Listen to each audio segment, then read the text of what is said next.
وإن أمة تحمل سيف الحسين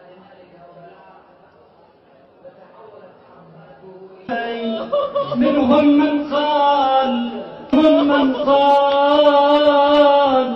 سيدتي إنه لما قدر القوم إلينا بالماء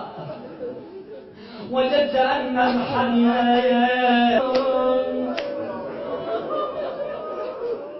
رجع بالطفل عندما فإذا به خالي ذلك المهد الحسين وإذا به يلففك تحت عباءته وهو عبد الله الرضيع سلام الله عليه. كان هو التوقيت بينه وبين الله في هذا من شدة حرارة السهم والموت مطلوب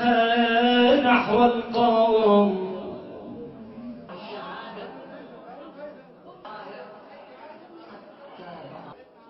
وإن أمة تحمل سيف الحسين وأخا أبا عبد الله انظر لهذا الطفل شرب